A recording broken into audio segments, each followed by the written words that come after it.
Hello friends, welcome to our channel crypto with Vishal. आज के video में डिस्कस करेंगे गाइस बिटकॉइन के बारे में। इसके अलावा यूएसडीटी को लेके एक फट चल रहा है करंटली मार्केट में। 30 तारीख को बोला जा रहा है यूएसडीटी क्रैश होता हुआ देखने को मिल सकता है, इसको समझने की कोशिश करेंगे। इसके अलावा इंडिया की तरफ से क्रिप्टो करेंसी यूजर्स का डेटा है, उसके बारे में बात करेंगे। और आप लोग ज़रूर कमेंट बॉक्स में उससे रिलेटेड चीज़ों को एक बार मुझे शेयर करिएगा, जहां से पता चले कि जो डेटा है वो सही है या नहीं है। सबसे पहले चलते हैं गाइस क्रिप्टो एनालिसिस पे। Market cap 1.5% down. वॉल्यूम के बारे में बात करेंगे, 3.1% अप है। इनफ्लो की बात करेंगे, रात 12 बजे से अब तक हमें टोटल 2 इनफ्लो के डेटा देखने को मिले, 2268 बीटीसी की। और कल के दिन भी 2 ही इनफ्लो के डेटा देखने को मिले थे, 2403 बीटीसी के। फियर एंड ग्रीन इंडेक्स चल रहा है ग्रीड में 74 में। पिछले 1 घंटे के सेंटीमेंट्स हैं सेल की तरफ, और हीट मैप थोड़ा लाल देखने को मिल रहा है। बीटीसी 1.6% डाउन, इथीरियम 1.4% डाउन फिलहाल यहाँ पे चल रहा है। बिटकॉइन के चार्ट की बात करें गाइस, तो जो हमारा एरिया था एग्जैक्ट उसी जगह पे अगर आप देखेंगे, मैं करंटली यहाँ पे डेली टाइम फ्रेम पे हूँ। बिटकॉइन को बार बार उसी जगह से फिलहाल यहाँ पे रेजिस्टेंस देखने को मिल रहा है। इसके अलावा एक और इंपॉर्टेंट चीज़ है यहाँ पे, इसके लिए मैं आप लोगों को लेके चलता हूँ 4 आवर चार्ट पे।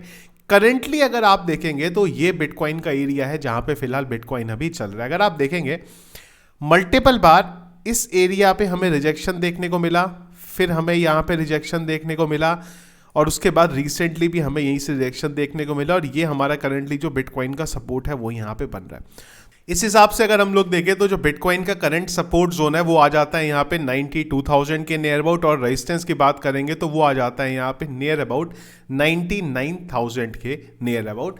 करंटली अगर हम लोग देखें तो बिटकॉइन एक थोड़ा सा साइडवेज यहाँ पे जोन के ऊपर चल रहा है। इसके पीछे का रीजन है कि करंटली यहाँ पे ईयर एंड चल रहा है और क्रिसमस की बाहर में छुट्टियां चल रही हैं, जिस वजह से फिलहाल मार्केट में हमें वो वॉल्यूम देखने को नहीं मिल रहा है। पर उम्मीद ये थी कि ईटीएफ की तरफ से भी हमें कुछ ज्यादा मूवमेंट यहाँ पे होता हुआ देखने को नहीं मिलेगा, लेकिन अगर आप यहाँ पे 26 तारीख का डेटा देखो तो वो काफी अच्छा आया है।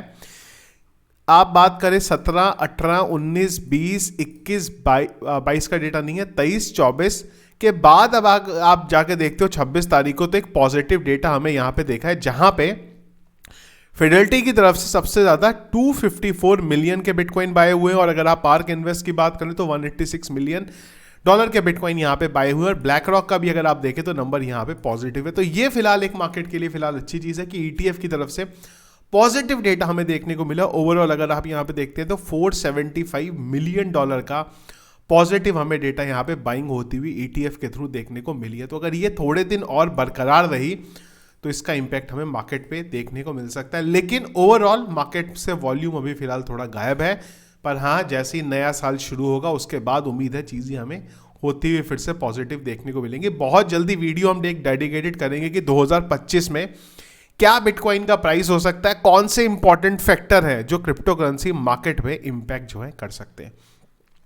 अब बात करते हैं एक फंड के बारे में जो ट्विटर के ऊपर काफी ज्यादा सर्कुलेट हो रहा है। फंड में एक चीज तो क्लियर है यहाँ पे, वो ये कि यूरोप में टेथर को डिलिस्ट किया जा रहा है और 30 तारीख को ये डिलिस्ट किया जा रहा है। अब इसी से रिलेटेड एक चार्ट जो है यहाँ पे काफी ज्यादा सर्कुलेट हो रहा है, जहां पे ये दिखाया जा रहा है 30 दिसंबर को टेथर के प्राइस में हमें क्रैश देखने को मिलेगा। इसके बाद 2025 तक टेथर का जो है आप देखो यहाँ पे तो खत्म हमें होता हुआ देखने को मिल जाएगा। और इसी से रिलेटेड ट्विटर के ऊपर ट्वीट्स भरे पड़े हैं जहां पे इन्हीं सब चीजों के बारे में बात हो रही है। लेकिन एक और इंपॉर्टेंट चीज के बारे में कोई बात ही नहीं कर रहा है, वो ये है कि टेथर का यूरोप में टेथर को डिलिस्ट करने के बारे में बात हो रही है, लेकिन वो बोल रहे हैं यहां पे कि हम लोग यूएसडीआर लेके आ रहे हैं।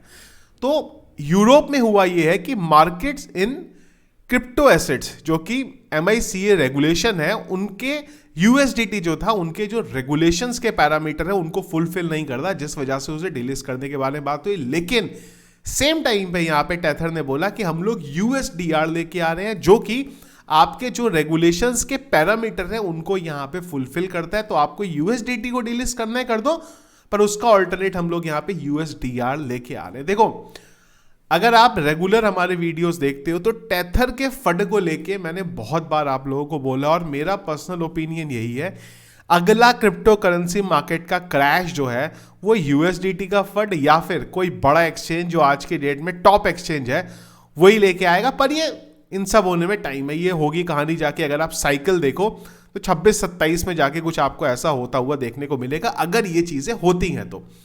फिलहाल इमीडिएटली अगर मैं बोलूं, ये जो चार्ट दिख रहा है, मुझे पर्सनली नहीं लगता कि इतनी जल्दी ये हमें फड होता हुआ देखने को मिलेगा। पर हाँ, आने वाले जो कुछ साल हैं उसमें डेफिनेटली यूएसडीटी के ऊपर जो है यहाँ पे रेगुलेशंस की वजह से इशू हो सकता है।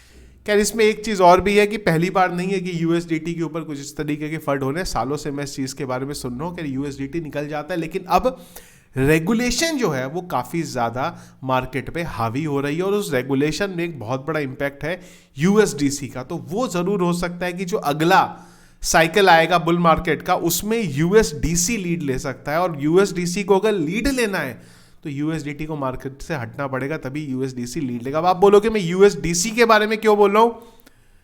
कॉइनबेस की बैकिंग है, ब्लैक रॉक की बैकिंग है, फिडेलिटी की बैकिंग है, और जो करंटली मार्केट में लीड ले रहे हैं उन सब की बैकिंग जो है सर्कल के ऊपर है, और सर्कल का यूएसडीसी है। तो इन सब चीजों की वजह से हो सकता है आने वाले टाइम में हो। इसीलिए मैंने आपको पहले भी बोला था कि जो आपके एसेट्स हैं उनको करंटली ना यूएसडीटी के अंदर मत रखिए और यूएसडीसी में भी मत रखिए, थोड़ा डिवाइड करके रखिए कि अगर कल को कुछ होता है तो पूरे का पूरा पोर्टफोलियो पे यहाँ पे इंपैक्ट उस चीज़ का ना हो। तो इस चीज़ के बारे में ध्यान रखिएगा। बाकी 30 तारीख को मुझे नहीं लगता कि इतना बड़ा कुछ फड़ हो जाएगा इसकी वजह से कि टेथर जो है इतना ज़्यादा गिर जाएगा, पर हाँ, आने वाले कुछ सालों के अंदर होता हुआ आपको देखने को मिल सकता है। इसके अलावा एक आर्टिकल है, जिस आर्टिकल में 2 एक्सचेंजेस के बारे में बात हुई है, CoinDCX के बारे में और CoinSwitch के बारे में। आप लोग मुझे ज़रूर एक बार बताइएगा, जो भी वीडियो देख रहा है, आप लोग क्या इस रेंज में आते हो या नहीं आते हो। तो यहाँ पे जो पहले CoinDCX की हम लोग बात करते हैं, तो इसमें यह बताया गया है कि 14.6 टोटल इन्वेस्टमेंट जो है CoinDCX के ऊपर जो है वो लोगों का बिटकॉइन पे है। मतलब नियर अबाउट 15% जो CoinDCX के यूजर्स हैं उनके पास जो उनका बिटकॉइन के ऊपर एलोकेशन है। यहाँ पे आप लोग मुझे बताना, आप लोगों में से कितने हैं जिन्होंने बिटकॉइन बाय करा है। CoinSwitch के अंदर जो यही बिटकॉइन के इन्वेस्टमेंट के यूजर आ जाते हैं वो 7% आ जाते हैं। इसके बाद बड़ा इंटरेस्टिंग एक डेटा है, वो ये है CoinDCX के अंदर 14.3% ईयर ऑन ग्रोथ देखने को यहाँ पे मिली है फीमेल्स में। करेंटली अगर हम लोग बात करते हैं तो CoinDCX के अंदर 15% फीमेल्स हैं जो ट्रेड करती हैं।